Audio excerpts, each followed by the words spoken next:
Layla Azizi adjusted her hijab in front of the fogged mirror in the women's locker room, looking at her own face as if it belonged to someone else. Maybe it belonged.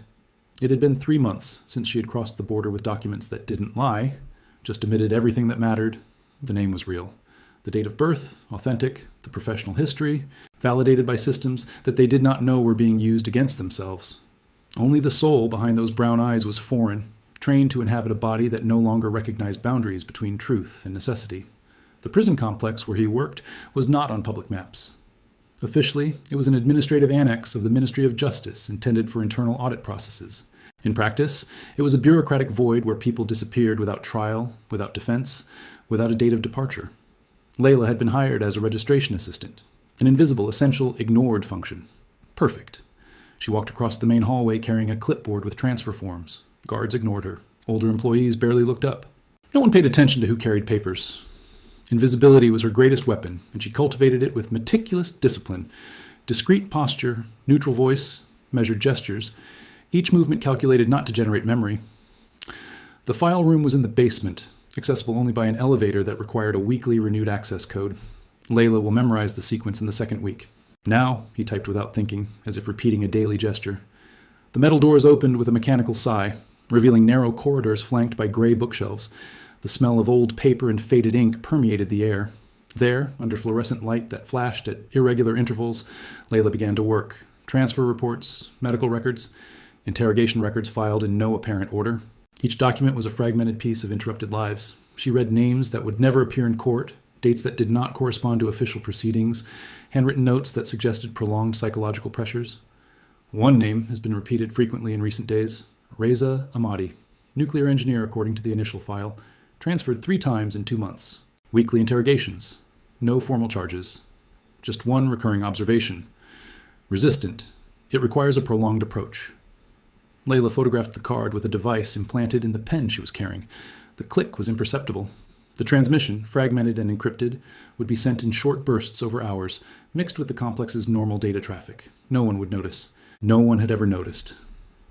But as she put Reza Ahmadi's file back in the archive, a strange sensation crossed her. It wasn't fear. Fear was expected, trained, controlled. It was something more subtle, a restlessness that was born of repetition. How many names had she photographed? How many lives reduced to codes and numbers? The mission was clear, the objectives justified. Still, something in that quiet basement was beginning to weigh differently. She closed the drawer and climbed back to the ground floor. The shift continued with the usual predictability, recording entries and exits of prisoners transferred between wings, updating control spreadsheets, organizing documents for internal audit. Bureaucratic work, essential, invisible. It was during the lunch break that Layla saw Reza Ahmadi for the first time. He was being escorted by 2 guards through the inner courtyard, handcuffs on his wrists, posture erect despite visible fatigue. He was not tall, nor particularly strong, but there was something in his eyes, a lucidity that shouldn't exist there. He looked in her direction for a brief, almost casual moment. He said nothing. He made no gesture. He just stared. And in that look, Layla recognized something that destabilized her. He knew. I didn't know who she was, or what she was doing there, but I knew she didn't belong there in the same way as the others. It was an instinctive, dangerous perception, impossible to disprove without generating even more suspicion. She looked away and went back inside. His heart was beating faster than it should have. He took a deep breath, controlled the pace, recomposed the mask, but the image of that man remained, stuck in the memory like a stain that did not disappear. In the afternoon, during a routine business meeting, Layla met Amir Husseini. He was an internal security officer, responsible for behavioral audits. Middle-aged man, gray hair, meticulous look. He spoke little, observed a lot. During the meeting, he asked questions about archiving procedures, transfer deadlines, access protocols, normal expected questions. But the way he looked at Layla as she answered was different. It was not open distrust. It was attention, interest. "You're new here, aren't you?" Amir asked at the end of the meeting in a casual tone. 3 months, Layla replied, keeping her voice neutral. "And are you adapting well?" "Yes, the work is organized. I like clear routines." Amir nodded, but didn't look away immediately. There was something calculated about that prolonged silence, as if he expected her to fill the void with unnecessary information. Layla did not fill it out. He just smiled politely and said goodbye. Later, while reviewing the complex's security protocols, she noticed that Amir Husseini had full access to employee records. He could review histories, cross-reference data, request internal investigations. It wasn't paranoia to assume he was already doing it. It was prudence. That evening, when she returned to the small apartment she occupied on the outskirts of Tehran, Layla sat down at the kitchen table and looked out the window. The city stretched out under dim lights, dotted with low buildings and narrow streets. Somewhere beyond that horizon, people she would never know were analyzing the data she sent, making decisions, planning operations, saving lives, or prolonging conflicts. She would never know for sure. The apartment was devoid of any personal mark. Simple furniture, white walls, no photos, no sentimental objects. Layla Azizi had not passed. He had no future beyond the mission. It existed only in the present continuum, sustained by a manufactured identity and an unshakable discipline. But that night, for the first time in months, she allowed herself to think about who she was before she became Layla, before training, before immersion, before learning to disappear. The memory was diffuse, almost unreal, a name he couldn't pronounce, a face that I no longer recognized in the mirror. She pushed the thought away. There was no room for that. The mission required absolute focus. Any hesitation could be fatal, not just for her, but for everyone who depended on the information she collected. Still, as she turned off the lights and lay down on the narrow bed, Layla could not prevent the image of Reza Ahmadi from returning. That look, that lucidity is impossible, as if he had seen her for real, even for a moment. And for the first time since she had assumed that identity, Layla Azizi wondered how long she could sustain the illusion before something or someone unmasked it. The next morning brought a subtle change in the routine of the complex. Layla realized as soon as she crossed the main gate, guards checked identifications more closely, employees circulated in pairs where they used to walk alone, and a discreet notice had been posted on the internal board. A security audit scheduled for the next 2 weeks. Audits were not uncommon. They happened every quarter, sometimes without notice. But the timing of this was inconvenient.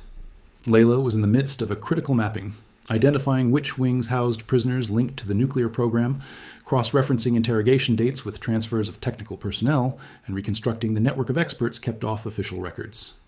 Any disruption now meant delay. Any delay meant prolonged risk. She proceeded to the file room as usual, but found the door locked. A handwritten notice informed that access was temporarily suspended for review of protocols. Layla took a deep breath, controlled her frustration, and redirected her route. There were other ways of collecting information. There always was. In the administrative corridor, he crossed paths with Fateme, an older colleague who worked in the logistics sector. Fateme was one of those people who seemed to have been born inside that complex. He knew every detail, every procedure, every unconfirmed rumor. She was also cautious by nature, suspicious of novelty and resistant to change. "Layla, did you see the warning?" Fatma asked, adjusting his handkerchief around his neck. "Do you know how long it will last?"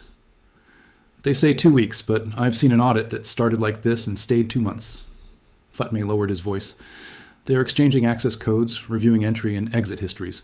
I heard that they are going to interview employees individually." Layla kept her expression neutral, but recorded the information. Individual interviews meant questions about routines, habits, interactions. They meant exposure. "Is this level of rigor normal?" he asked in a casual tone. Fatme hesitated before answering. "I don't know. Maybe they're looking for something specific, or someone." The phrase was suspended in the air as a silent accusation. Layla smiled briefly and moved on, but the tension had already set in. If the audit was targeted, someone had detected an anomaly. The question was, what? And how close were they to connecting the dots? During the morning break, Layla watched Amir Husseini cross the inner courtyard accompanied by 2 assistants. He carried a bulky briefcase and spoke in a low voice, gesturing occasionally.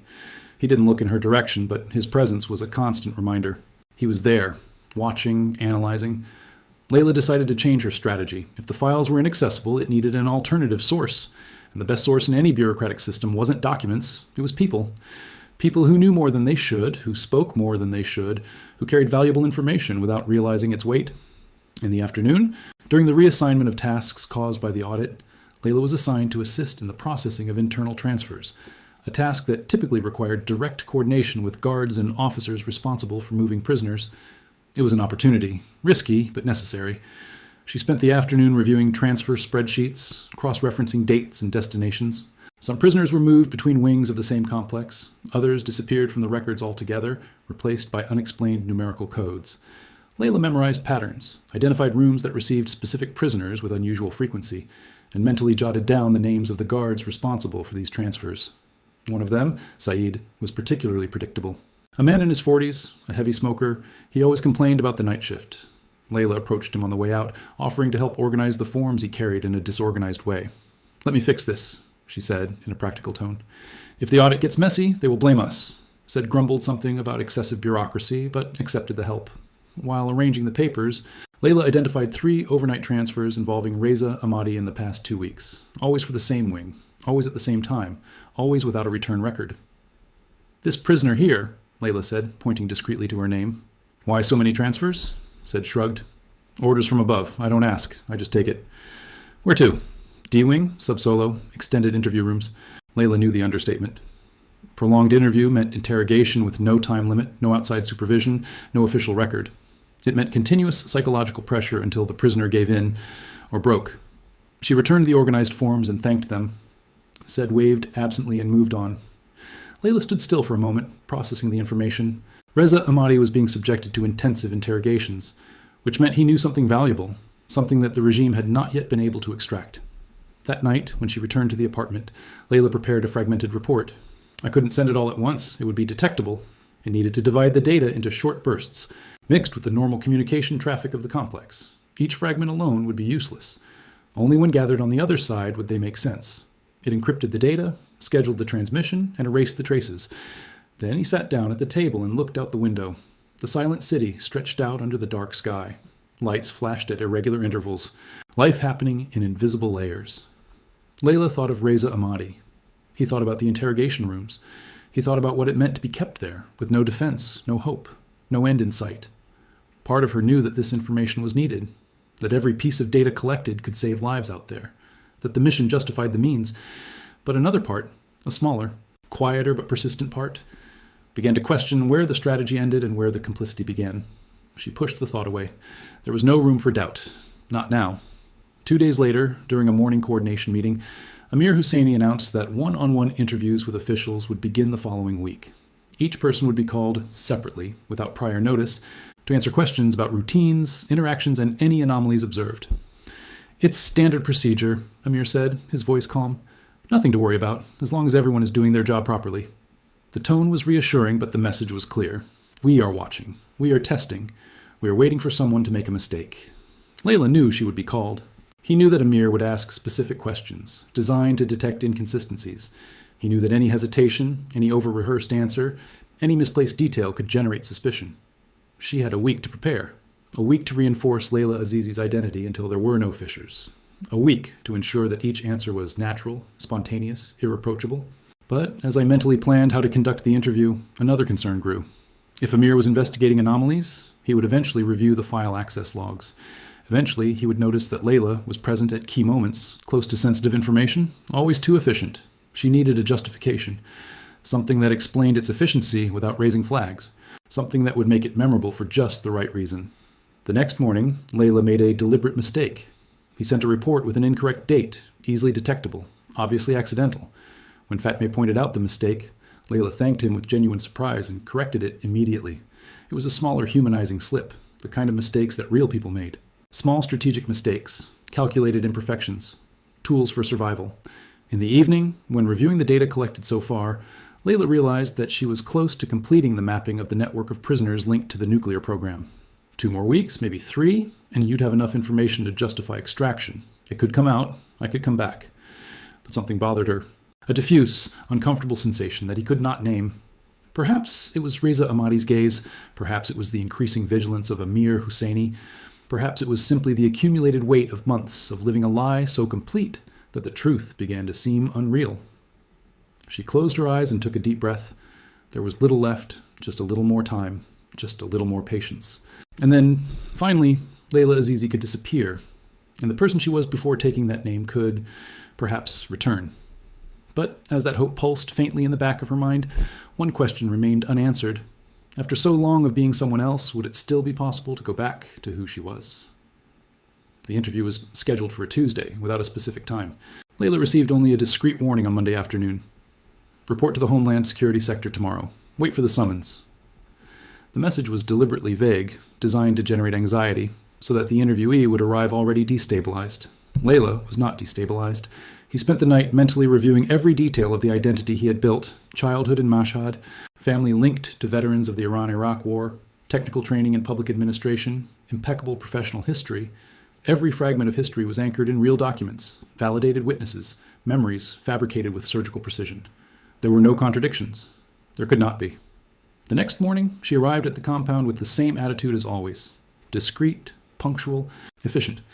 She worked normally until shortly before noon, an assistant to Amir Husseini appeared at the door of the administrative room and beckoned her to follow him. The internal security office was on the second floor, a large room with white walls and windows that looked out onto the inner courtyard. Amir was sitting behind a metal desk, reviewing papers. He didn't look up immediately when Layla entered. He left her standing for a few seconds, long enough for most people to start feeling uncomfortable. Layla remained motionless, hands crossed in front of her body, expression neutral. "Sit down," Amir said finally, indicating the chair in front of the table. Layla sat unhurriedly, keeping her posture upright but relaxed. She didn't avoid Amir's gaze, but she didn't challenge him either. He just waited. "Layla Azizi," he began, flipping through a folder. 3 months of work here, exemplary performance, no complaints, no significant errors. "Thank you," she replied in a neutral tone. "Actually, you're too efficient." Amir looked up, watching her carefully. "Your reports are always accurate. His records, impeccable. You never question orders. He never asks for clarification. It's as if you know exactly what to do before you get instructions." Layla allowed herself a brief, almost shy smile. "I like clear routines.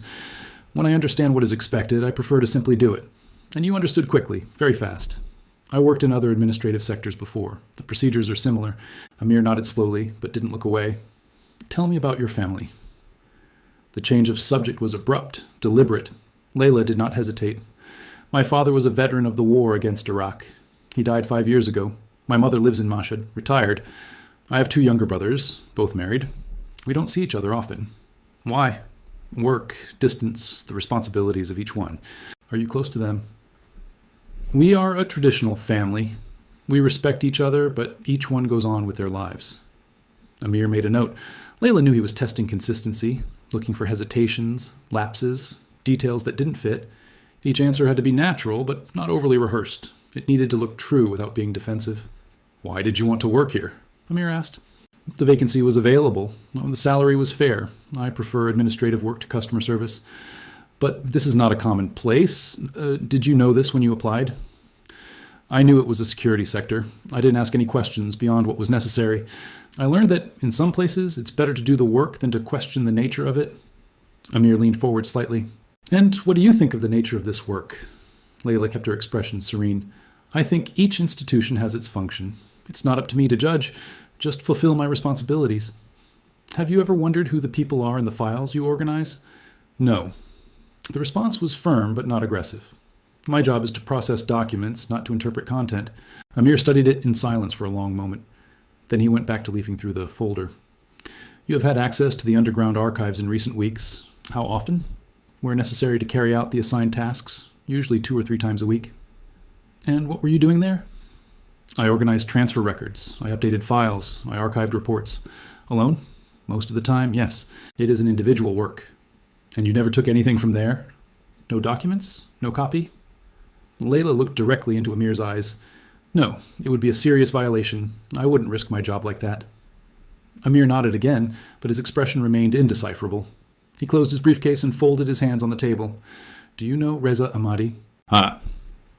The name emerged like a sharp blade in the silence of the room. Layla allowed herself a brief pause, natural, reflective, before answering. "The name appears in the transfer records. But no, I don't know him personally."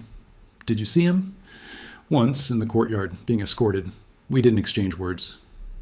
"Did he look at you?" Layla frowned slightly, as if she found the question strange. "Maybe." "I don't remember specifically. There are many prisoners being moved every day." Amir leaned even further forward. "He is a sensitive case. Any unauthorized interaction with him would be considered a serious breach of security. Do you understand that?" "I understand perfectly." "Well," Amir leaned back in his chair. "So there's nothing else I need to know?" "Not that I know of." He dismissed her with a gesture. Layla got up, thanked her politely, and left. He kept his steady step, his breathing controlled, his expression neutral until he was completely out of his field of vision. Only when she entered the women's bathroom did she allow herself a few seconds of tension released. Hands resting on the sink, deep breathing, muscles gradually relaxing. The interview had been a test. Amir had no evidence, only diffuse suspicions. I was fishing, waiting for someone to take the bait. Layla had not bitten, but I knew he would keep watching, waiting for the next slip. That afternoon, while reviewing transfer reports, Layla noticed something unusual. Reza Ahmadi had been moved again, but this time not to the D ward. The destination was marked Medical Sector, Extended Observation. There was no further explanation. She memorized the information. The medical sector rarely received high-security prisoners, unless there was a specific reason. Either Reza was ill, which would be worrisome, considering the intensity of the interrogations, or something else was going on. Layla decided to investigate. He could not go directly to the medical sector without justification, but he could access the related administrative records. There was always a bureaucratic trail. There was always paper. During the afternoon break, she returned to the basement.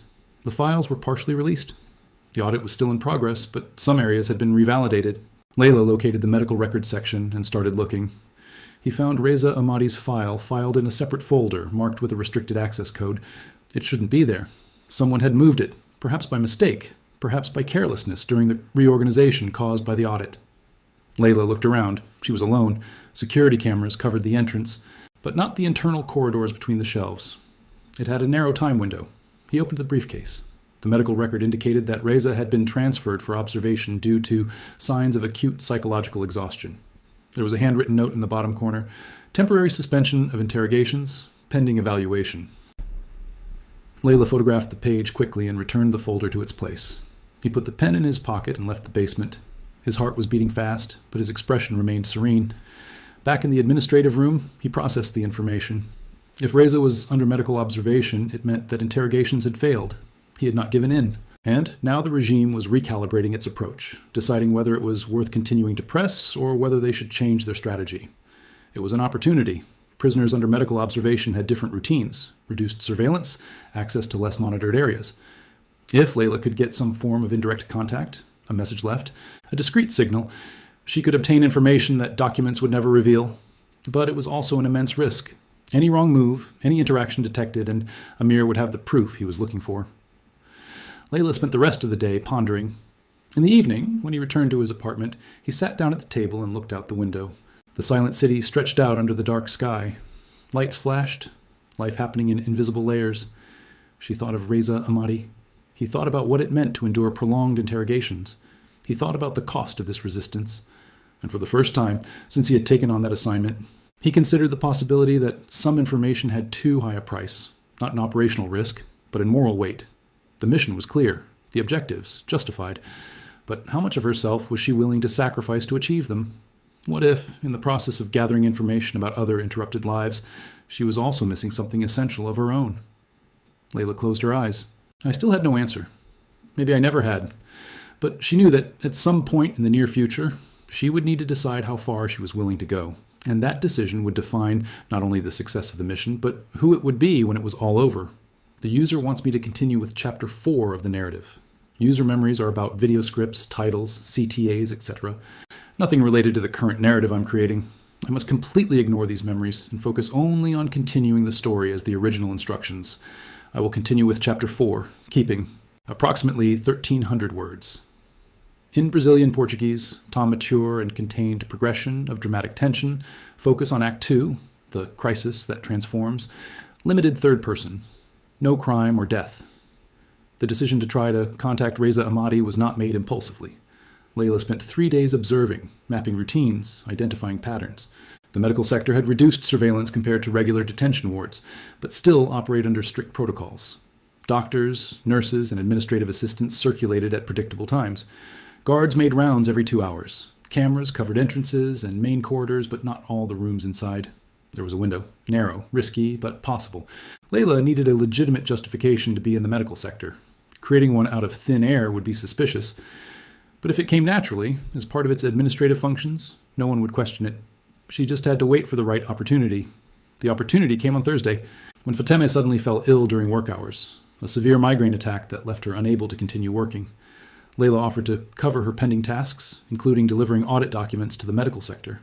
Fateme gratefully accepted, and the supervisor approved without hesitation. At 3 in the afternoon, Layla crossed the complex carrying a folder with medical reports that needed to be filed. She entered the medical sector through the main reception, identified herself, and was directed to the administrative office on the second floor. The hallway was silent, punctuated only by the muffled sound of distant voices and medical equipment. She handed the documents to the nurse in charge and casually asked where she should wait for confirmation of receipt. The nurse indicated a waiting room at the end of the hallway. Layla thanked him and walked slowly, observing doors, numbers, identification plates. Room 217. The file he had photographed indicated that Reza Ahmadi was under observation in Ward 200. It did not specify which room, but there were only 6 rooms in that wing, all numbered sequentially. Layla passed by the waiting room and continued walking, as if she were looking for the bathroom. He reached the end of the corridor, where a narrow window overlooked the inner courtyard. He looked back discreetly. No one was watching her. He turned and began to walk in the opposite direction, passing through the numbered doors. 212, 213, 214. Each door had a small window of reinforced glass. Some rooms were empty. Others housed patients who slept or stared into space. Layla passed through each one with measured steps, without stopping, but mentally registering the occupants. 215, empty. 216, an elderly man, connected to monitors. 217, Layla subtly slowed her pace as she approached. He looked out the window. Reza Ahmadi was lying on a narrow bed, his back to the door, looking out the barred window. He was awake, motionless, with a tense posture, even at rest. She didn't stop. He continued walking to the end of the corridor, turned left, and returned to the waiting room. He sat down and waited. 15 minutes later, the nurse brought the signed proof of receipt. Layla thanked her and left. But the image of Reza Ahmadi remained. The posture, the tension, the loneliness visible even through a narrow window. That night, Layla prepared a message. It couldn't be written. Too risky. It could not be verbal.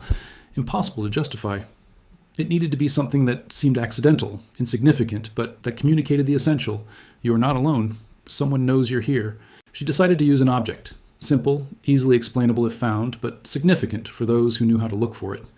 He chose a small white stone that he had collected in the outdoor courtyard. Smooth, anonymous, unmarked.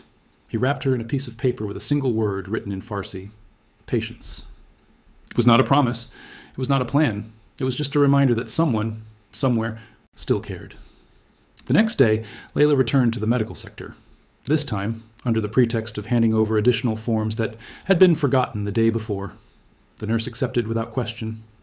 Layla went to the waiting room, but before sitting down, she deviated again to the corridor of the observation rooms.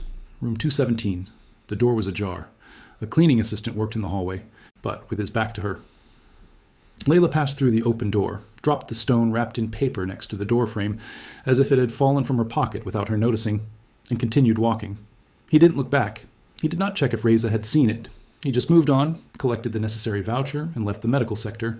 That night, when she returned to the apartment, Layla felt something different. It was not relief. It was not satisfaction. It was a growing, diffuse restlessness, impossible to name. She had just crossed an invisible line. She had ceased to be just a passive observer, a collector of data. She had become an active participant. It will directly interfere with a life that should remain untouched. The mission did not authorize this. The protocol did not provide for this. But she had done it anyway. Why? Layla had no clear answer. Perhaps it was Reza's gaze in the courtyard. Maybe it was the image of him alone in that narrow room. Perhaps it was simply the accumulated weight of months of watching lives being destroyed in silence, unable to do anything but document. She wondered if this decision would change anything. Probably not. A stone and a word saved no one. They did not alter the course of the interrogations. They did not speed up liberations. It was a symbolic gesture, almost useless. But symbols mattered. In places where everything was devoid of meaning, where people became numbers and numbers became reports, a small gesture of humanity could mean more than any operational strategy. Layla closed her eyes and took a deep breath. There were still weeks to complete the mapping. There was still critical information to be gathered. He couldn't distract himself. He could not allow emotions to compromise his judgment. But something had changed. An invisible fissure had opened in the armor she had built around herself, and once opened, it would be impossible to close it completely. 2 days later, during a routine inspection of the basement archives, Layla found a handwritten note left in one of the reports she had processed. It was not signed. It had no recipient. Just 3 words in Farsi, written in careful handwriting. "Thank you for the stone." Layla's heart raced. He looked around. She was alone. No one was watching her. But someone knew. Someone had found out. Someone was communicating back. It couldn't be Reza. He had no access to the files. So who? The answer came in the form of a second chance meeting with Saeed, the transfer guard.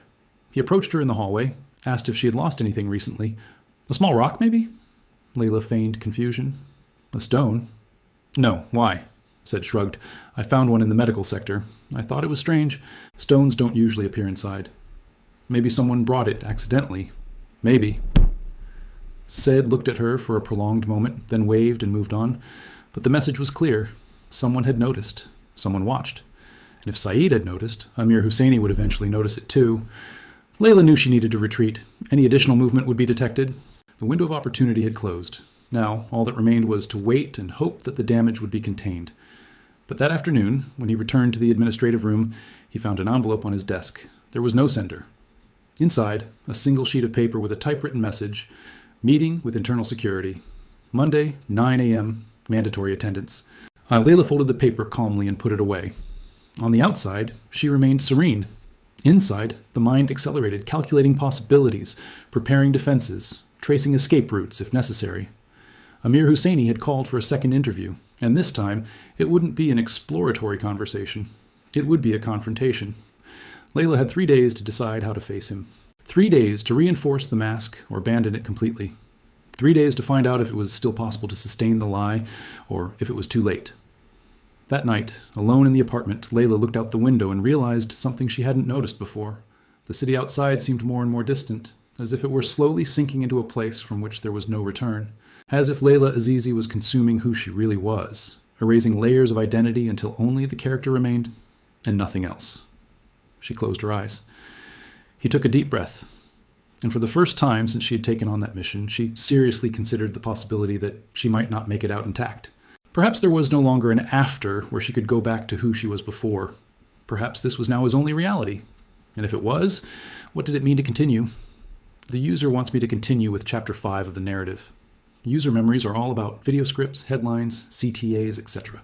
Nothing related to the current narrative I'm creating about the undercover agent in Iran. I must completely ignore these memories and focus solely on continuing the story, as per the original instructions provided in the first prompt. I will continue with Chapter 5, Keeping. Approximately 1,300 words. In Brazilian Portuguese, Tom mature and contained progression of dramatic tension. We are in Act 2, Oust 3, transition to the reconstruction and the consequence, limited third person, no crime or death. The weekend was an eternity, compressed into 48 hours. Layla did not leave the apartment. He mentally reviewed every interaction of the last 3 months, every word said, every gesture made, every second of exposure.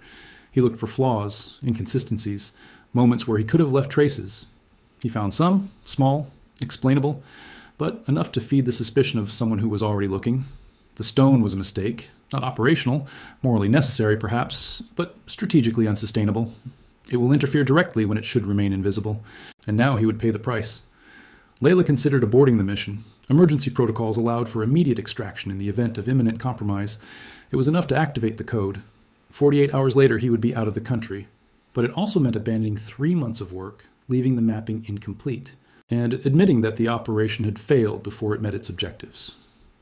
More than that, it meant leaving Reza Ahmadi and all the other invisible prisoners behind, without anyone ever knowing that someone had tried to see them. She decided to stay, not out of heroism, not out of stubbornness, but because retreating now would make everything, every lie, every risk, every piece of herself that she had sacrificed, absolutely useless.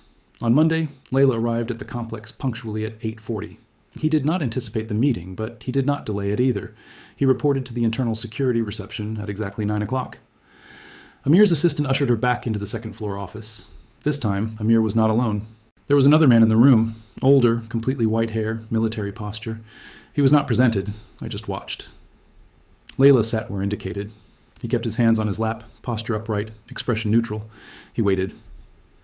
Amir opened a briefcase and placed a printed report on the table. Layla recognized the formatting. Records of access to the basement archives. His name was highlighted in several lines. "You've been to the archives 17 times in the last 2 months," Amir said, his voice calm. "More than any other administrative official. My duties require frequent access. I look for documents, organize transfers, update files." "Yes, but there is an interesting pattern." Amir pointed to the report. "You always access files at specific times. When there is less movement, when cameras have blind spots, when surveillance is reduced." Layla kept her voice steady. "I prefer to work in quieter moments. It's easier to concentrate when there are fewer people around." "Understandable." Amir turned a page. "But there's something else. You were also in the medical industry last week, twice. I handed over documents. Fatma was ill. I covered his duties." "Yes, we have confirmed that." Amir looked directly at her. "But you stayed there longer than necessary." He walked through the corridors. He passed through the observation rooms. "I was looking for the bathroom. There are signs in all corridors. I'm new to the industry. I still get confused. The older man, who had been silent until then, leaned forward slightly. Do you know a prisoner named Reza Ahmadi? The voice was deep, controlled, loaded with authority. I know the name of the records. I already answered this in the previous interview. But you saw him in the courtyard and in the medical sector. Layla hesitated for a split second, long enough for it to feel natural but not defensive. I saw many prisoners. I don't keep all the faces. This one you should keep. The older man pushed a photograph onto the table. Reza Ahmadi, probably taken during the initial processing. This man is extremely valuable to us. Any unauthorized contact with him is considered treason. Layla looked at the photograph, then back to the man. I had no contact with him. I only saw him from afar. Are you sure? Absolute. Amir intervened again. A stone was found in the room where he is under observation, with a message. Do you know anything about it? Layla frowned, genuinely confused, or so she hoped it would seem. A stone? No. Why would I know? Because you were in the medical sector the day she showed up. Many people were there. Doctors, nurses, guards, cleaning assistants. But you walked down the corridor where he's being held. I walked through several corridors. I was looking for the waiting room. The silence that followed was dense, heavy. Amir and the older man exchanged glances. Layla kept her breathing controlled. Each heartbeat was a countdown. Finally, Amir closed the portfolio. Layla, do you understand the gravity of this conversation? I see. If we find out you lied, the consequences will be severe. Not just for you, but for anyone associated with you. The threat was clear. Family, friends, any known bond would be investigated, pressured, used as leverage. It was the default strategy. Layla knew it well. I didn't lie, she said, keeping her voice steady. I do my job. I follow the protocols. I have no interest in getting involved with prisoners or issues that do not concern me. The older man studied her for a long moment. Then he nodded slowly to Amir. You can go, Amir said, but know that you are being watched. Any deviation, no matter how small, will be noticed. Layla got up, thanked her politely, and left. He kept his steady pace until he was completely out of the security building. Only when she arrived at the women's bathroom did she allow herself a few seconds of tension released. They had no proof, only suspicions, but the suspicions were enough to drastically increase surveillance. Her every move would be monitored, each access recorded, every interaction analyzed. The mission was compromised. Not completely, but dangerously close. Layla returned to the apartment earlier that afternoon, claiming a slight indisposition. He sat down at the kitchen table and weighed his options. I could abort. He could continue with extreme caution, or it could speed up, collect as much information as possible, before surveillance became unsustainable. Each option had costs. Each decision closed doors. She chose to accelerate. During the following week, Layla worked with controlled intensity. He did not make suspicious movements. You did not access the files outside the expected times. He did not approach the medical sector. But within the confines of his normal duties, he collected everything he could. He photographed files, memorized codes, mapped transfers. Each piece of data was encrypted and transmitted in separate bursts. The pressure was constant. Guards watched her more closely. Fatemeh asked casual questions about his personal life, said commented on irregularities in the records, always looking at her as she spoke. Everything was a test. Everything was evaluation. And then, on Thursday, something changed. Reza Ahmadi was transferred again. Not for interrogation, not to another observation wing, but outside the complex. The record only stated, external transfer, destination classified. Layla knew immediately what that meant. Reza was being moved to an even more isolated facility where harsher methods would be applied, or it was being returned to the regular prison system, considered useless for information extraction. In either case, she would never see him again. And the stone he had left, the small gesture of humanity he had risked everything to offer, had become irrelevant in the face of the relentless machinery that surrounded them. That night, alone in the apartment, Layla finally allowed the crack in her armor to open completely. He cried. Not by Reza specifically, but for everything he represented. For all lives reduced to numbers. For all the people who disappeared without a trace. For all the useless gestures we make when there is nothing else to do. And for the first time, since she had assumed that identity, Layla Azizi understood that the mission would not end when she left that country. It would end only when he could stop seeing those faces every time he closed his eyes. If that would ever be possible.